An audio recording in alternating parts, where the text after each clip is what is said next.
तो जैसा कि हम लोग जानते हैं कि जब हमको दो इक्वेशन सॉल्व करने पड़ते हैं और एक की वैल्यू निकल आए तो दूसरे की वैल्यू कैसे निकाली जाती है, उसमें वैल्यू पुट करके।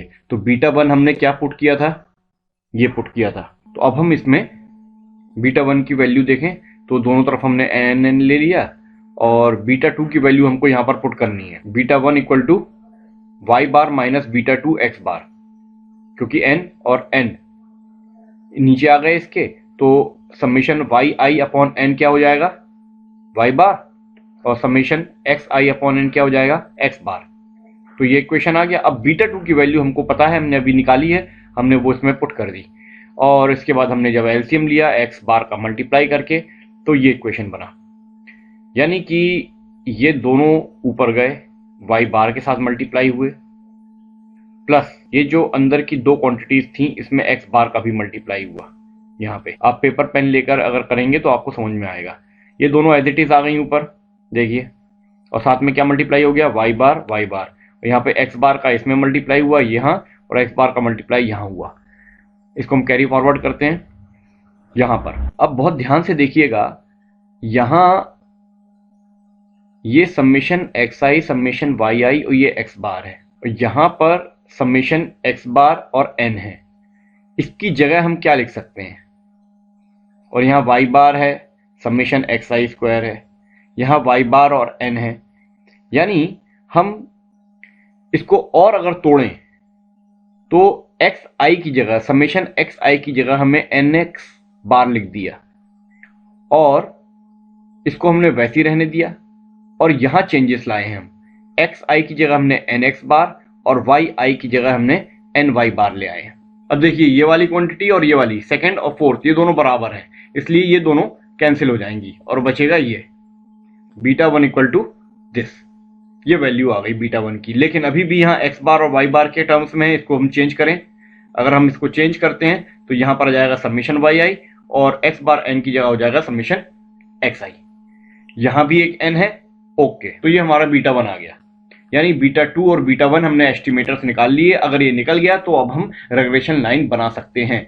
ये वो क्वांटिटीज हैं जो चेंज नहीं होती, ये बहुत पॉइंट क्वांटिटीज हैं, ये फिक्स्ड क्वांटिटीज हैं, और ये हर एक रेग्रेशन लाइन की फिक्स्ड एस्टिमेटर्स हैं। तो ये रेग्रेशन लाइन बन गई, ये Y I cap equal to beta one cap plus beta two cap X I, जिसमें बीटा वन और बीटा टू हमने निकाल लिया है, और इनकी कुछ प्रॉपर्टीज हैं उस पर हमको अब फोकस करना पड़ेगा।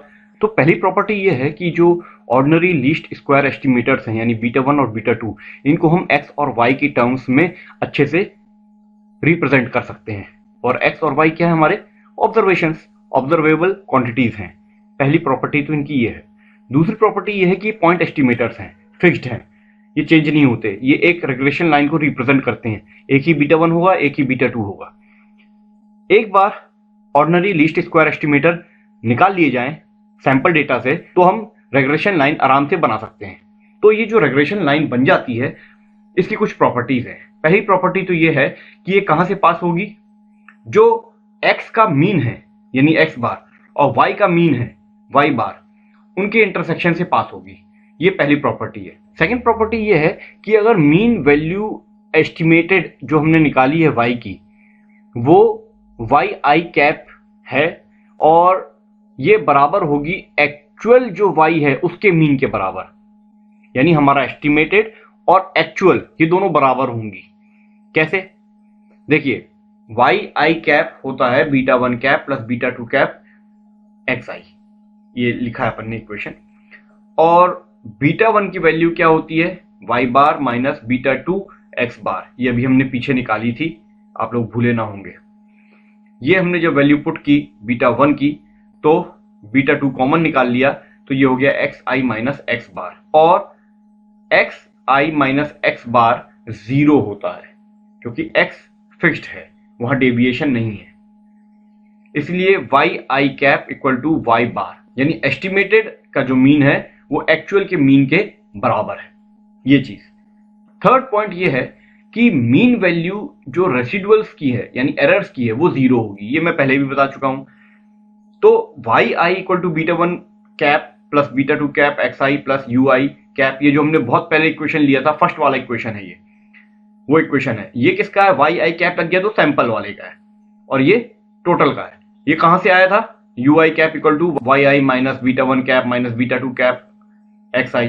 तो अगर हमने इसको समेशन लगा दिया पूरे में, तो बीटा वन में समेशन लगा तो एन हो जाएगा, ये मैं पीछे बता चुका हूं। फिर यहां पर समेशन एक्स आई हो जाएगा प्लस यू आई कैप। तो यू आई कैप जीरो हो जाएगा, समेशन सारे यू आई के जीरो हैं, ये पहले मैं बता चुका हूं। ठीक है, तो बचा क्या इक्वेशन, ये। यानी अगर हम इसके आगे बढ़े, पूरे इक्वेशन को n से डिवाइड कर दें, तो इस तरीके से होगा, यहां n से n कैंसिल हो जाएगा, ये summation Y I upon N होता है वाई बार, और summation X I upon N होता है एक्स बार। यानी इक्वेशन हमारा ये बन गया। या इसको हम ऐसे भी लिख सकते हैं, Y I minus Y bar equal to beta two X I minus X bar plus U I. ये क्या किया हमने ये वाला जो इक्वेशन है वाई आई वाला, और ये वाला जो इक्वेशन है, इन दोनों को हमने माइनस कर दिया, वाई आई माइनस वाई बार, तो हमको ये इक्वेशन मिल गया। क्लियर। तो इसको हम वाई आई मान सकते हैं और इसको हम एक्स आई मान सकते हैं। तो ये इक्वेशन हमारा, इसको बोलते हैं इक्वेशन ऑफ डेरिवेशन फॉर्म, इसको डेरिवेशन फॉर्म बोलते हैं, सिंपल। इसमें यू आई को आप हटा सकते हो क्योंकि यू आई जीरो हो जाता है समेशन, तो Y I equal to beta two cap X I. इसी तरीके से रेसिडुअल यू आई को वाई से आप कोरिलेट नहीं कर सकते, ये अनकोरिलेटेड है वाई से। इसको हम ऐसे कर सकते हैं, जैसे अगर हमने समेशन लगा दिया पिछले वाले इक्वेशन में, वाई आई को यू आई से कोरिलेट कर दिया, तो beta two X I U I हो गया, बीटा टू एक्स आई, ये यू आई की वैल्यू कितनी होती है, Y I minus beta two X I, ये वाई आई का अंदर इंटू हुआ, बीटा टू का स्क्वायर हुआ, हमने इसका इंटू कर दिया अंदर।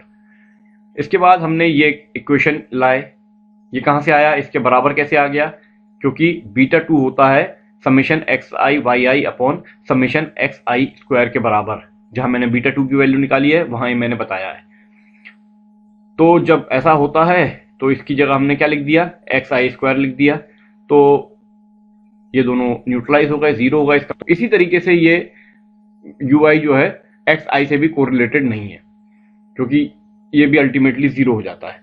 ये कुछ प्रॉपर्टीज हैं उसकी, और इन प्रॉपर्टीज के बेसिस पर हम अब आगे बढ़ेंगे। दूसरा हमारा जो मेथड है दैट्स इट। इसके बाद हम कुछ अजम्पशंस वगैरह देखेंगे उसकी नेक्स्ट पार्ट में।